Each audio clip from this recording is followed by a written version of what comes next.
नमस्कार, खबरों की खबर में आपका स्वागत है। कोरोना वायरस तेजी से फैल रहा है और उसके खिलाफ जंग जारी है।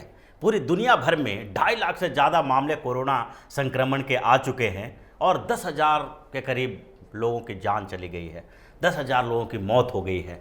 लेकिन फिर भी यहाँ भारत में इसके फैलने के बावजूद यहाँ के जो कुछ पॉलिटिशियन हैं वे इस पर राजनीति करने में लगे हुए हैं। ममता बनर्जी को भी पॉलिटिकल कोरोना हो गया है, उनको भी राजनीतिक कोरोना वायरस से ग्रसित हो गई हैं ममता बनर्जी।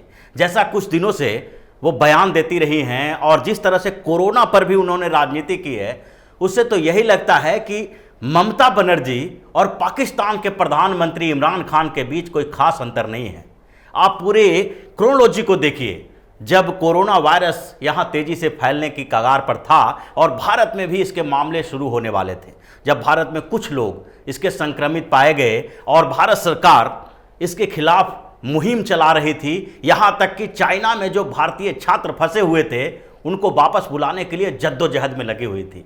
कई राजनीतिक पार्टी के नेता और कुछ जो समझदार सामाजिक कार्यकर्ता हैं वो मोदी सरकार की इस नीति की सराहना कर रही थी, दुनिया भर में तारीफ हो रही थी। यहाँ तक कि WHO ने भी कभी कभी नहीं बार बार मोदी सरकार की तारीफ की कि जिस तरह का इंतजाम भारत सरकार ने किया है वो काबिले तारीफ है। लेकिन ममता बनर्जी उस पर राजनीति करने से परहेज नहीं कर रही थी। जब कोरोना का ये असर दिख रहा था तो उस समय ममता बनर्जी ने उठाया कि कोरोना का डर दिखाया जा रहा है। केंद्र सरकार मुद्दे से भटकाने के लिए कोरोना के डर का माहौल तैयार कर रही है, जिससे कि उस समय जो मुद्दे यहाँ पर हैं, जैसे दिल्ली दंगा से मुद्दा से भटकाने के लिए कोरोना का डर दिखा के केंद्र सरकार चाहती है कि किसी तरह से दिल्ली दंगे की बात ना हो। ममता बनर्जी की ये राजनीति थी। आज वो राजनीति कहाँ चली गई है? अगर ममता बनर्जी उस समय की बात उस समय भी पश्चिम बंगाल में अगर अपने स्तर पर सुविधाएं बनाना शुरू करती, वहाँ पर जो कोरोना वायरस से लड़ने के लिए मुहिम चलाई जाती है वो चलाना शुरू करती, तो पश्चिम बंगाल की स्थिति आज से कई गुना अच्छी होती और यहाँ तक कि ममता बनर्जी को आज भी केंद्र और रेलवे जैसे संस्थानों पर निशाना नहीं साधना होता, उनकी आलोचना नहीं करनी होती। जिस तरह से ममता बनर्जी ने कुछ दिन पहले बताया कि बाहर से लोग, जो बंगाली लोग हैं, पश्चिम बंगाल के रहने वाले लोग हैं, वो महाराष्ट्र से यहाँ आ रहे हैं, यानी पश्चिम बंगाल में आ रहे हैं और रेलवे उसको भर भर के पश्चिम बंगाल की तरफ ला रही है। ममता बनर्जी की यही राजनीति को देखिए। वो बोल रही हैं कि बाहर के जो लोग हैं, ये पश्चिम बंगाल जो आ रहे हैं, बाहर के लोग मतलब जो कमाने के लिए लोग गए हुए हैं, श्रमिक जो गरीब बंगाली हैं, वो जो कमाने के लिए महाराष्ट्र जाते हैं, कमाने के लिए साउथ इंडिया के दूसरे दूसरे स्टेट में जाते हैं। जब ये डर पनपा और जब कोरोना का असर दिखाई पड़ने लगा, इसके संक्रमण के मामले भारत में आने लगे, तो उसके बाद लोग अपने घरों की तरफ जाने लगे और उस समय ममता बनर्जी ने रेलवे और केंद्र सरकार पर हमला करना शुरू कर दिया। उन्होंने रेलवे पर निशाना साधा। यह सब ऐसी ऐसी बातें की है जिससे ऐसा लगता है कि इमरान खान ने जिस तरह से कोरोना वायरस के फैलने के बावजूद पाकिस्तान के लोगों को दरकिनार कर दिया था, पाकिस्तान के वो छात्र जो वुहान में बैठे हुए थे, जो चाइना के अलग अलग क्षेत्रों में पढ़ाई कर रहे थे, उनको लाने से जिस तरह से कतरा रहे थे, उसी तरह ममता बनर्जी गरीब बंगालियों को धोखा दे रही है। उन्होंने जिस तरह के आरोप रेलवे पर लगाए कि पश्चिम बंगाल के जो कामगार हैं, जो मेहनती लोग हैं, वो दूसरे राज्य के अर्थव्यवस्था में योगदान देते हैं, इनके मेहनत के बदौलत महाराष्ट्र में जो कई विकास के परियोजनाएं चालू होती है, वहां पर विकास होता है, ये लोग का कंट्रीब्यूशन बहुत ज़्यादा है। इसमें कोई दो राय नहीं है कि जो लेबर या जो श्रमिक बाहर जाके काम करते हैं उनके साथ ऐसा व्यवहार नहीं किया जाना चाहिए, क्योंकि जो लोग वहाँ दूसरे राज्य में काम करते हैं वो मेहनत की कमाते हैं। वहाँ पर जाकर वो वहाँ की अर्थव्यवस्था को बूस्टअप करते हैं, वहाँ की अर्थव्यवस्था में योगदान देते हैं।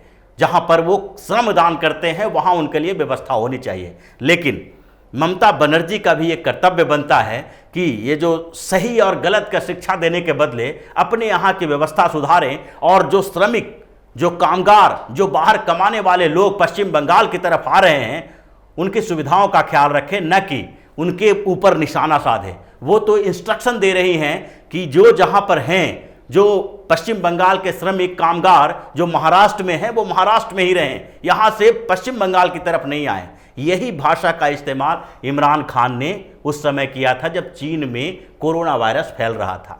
इसी भाषा का इस्तेमाल उन्होंने किया था और उन्होंने बोला था, बार बार ये इंस्ट्रक्शन दिया था कि जो छात्र वुहान में फंसे हुए हैं, जो छात्र चाइना में फंसे हुए हैं, वो वहीं पर रहें, स्थिर से रहें, वहाँ से पाकिस्तान आने की ज़रूरत नहीं है।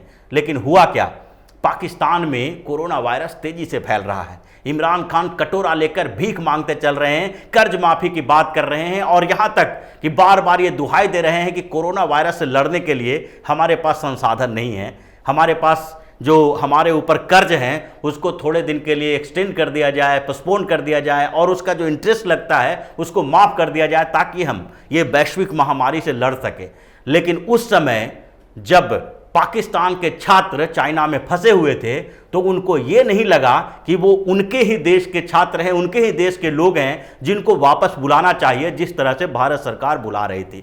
भारत सरकार अलग अलग क्षेत्रों से, सिर्फ चाइना से नहीं, अलग अलग क्षेत्रों से जहां पर ये महामारी फैली हुई है वहां से अपने लोगों को हिंदुस्तान में बुला रही थी, अपने यहाँ बुला के उसको क्वारंटाइन सेंटर में रख रही थी और उनका जो इलाज करवाया जा रहा था आइसोलेशन में रख के उनका इलाज करवाया जा रहा है। अभी तक के उन लोगों के साथ ये जो बीमारी का इलाज के लिए जो भी उचित तरीका हो सकता है किया जा रहा है। लेकिन ममता बनर्जी ऐसा नहीं कर रही है। ममता बनर्जी सिर्फ हमला कर रही हैं और पाकिस्तान के उसी इमरान खान की भाषा का इस्तेमाल कर रही हैं जो उन्होंने उस समय बोला था जिस समय चाइना में ये महामारी फैलने लगा था और उनके छात्र जो थे वो वहां पर फंसे हुए थे। आज पश्चिम बंगाल के श्रमिक दूसरे जगह पर फंसे हुए हैं और जब वहां से ये पश्चिम बंगाल की तरफ बढ़ रहे हैं तो ममता बनर्जी केंद्र सरकार पर हमला कर रही है और कोरोना के डर की बात, डर का माहौल पैदा करने की बात करके वो ऐसी गंदी राजनीति कर रही है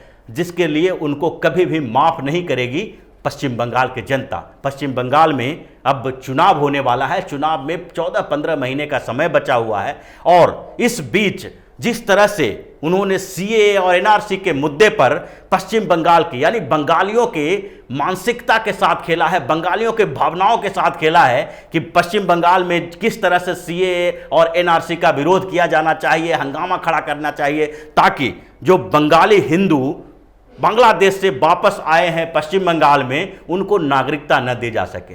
और उसी तरह की एक और शर्मनाक हरकत वो कोरोना वायरस के मुद्दे पर भी कर रही हैं, जबकि पश्चिम बंगाल के गरीब लोग जो बाहर रह रहे हैं, अपने राज्य में अपने घर वापस आना चाहते हैं तो उनको वो आने से मना कर रही हैं। वो बार बार ये कह रही हैं कि वहाँ से अपने घर की तरफ जो लाया जा रहा है उनके लिए व्यवस्थाएं यहाँ पर नहीं है। ये व्यवस्थाएं वही उसी सरकार को करनी चाहिए जहाँ पर वो काम कर रहे हैं। लेकिन ममता बनर्जी की ये भूल उनको भारी महंगा पड़ने वाला है। ये भूल जो कर रही हैं वो उसके लिए जनता उन्हें माफ़ नहीं करेगी और 14-15 महीने बाद जो विधानसभा का चुनाव होगा उसमें उनको इसकी सज़ा मिलेगी। और ये जो बंगाली कार्ड वो खेल रही हैं, बार बार जिस तरह से वो बंगाल के लोगों को, जो वहाँ के लोग बाहर रह रहे हैं, जो वहाँ के लोग पश्चिम बंगाल में रह रहे हैं, उनके साथ जो धोखा कर रही हैं, कोरोना वायरस का डर दिखाने की बात कर करके उसकी सज़ा भी उन्हें मिलेगी। क्योंकि पश्चिम बंगाल में कोरोना वायरस यह देखकर नहीं रुक जाएगा कि वहाँ के मुख्यमंत्री ममता बनर्जी हैं और ये जो मोदी विरोधी उनका एजेंडा है जिसके कारण वो चाइना के और पाकिस्तान के ज़्यादा करीब दिखाई पड़ती हैं और इसके लिए वो कोरोना वायरस वहाँ जाने से कतराने लगेगा।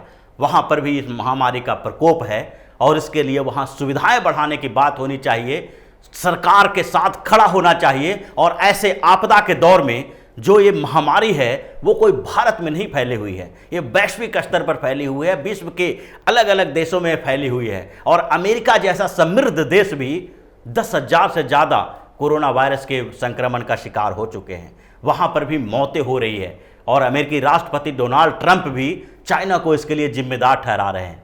तो ऐसी स्थिति में जब अमेरिका, इटली, फ्रांस, ब्रिटेन हर जगह पर ये वायरस फैला हुआ है और जो विकसित देश हैं वो भी इससे बच नहीं पा रहे हैं, तो हिंदुस्तान में अगर ये वायरस फैल रहा है तो उसके खिलाफ इस जंग में सबको साथ खड़ा होना चाहिए, न कि इस पर राजनीति करनी चाहिए।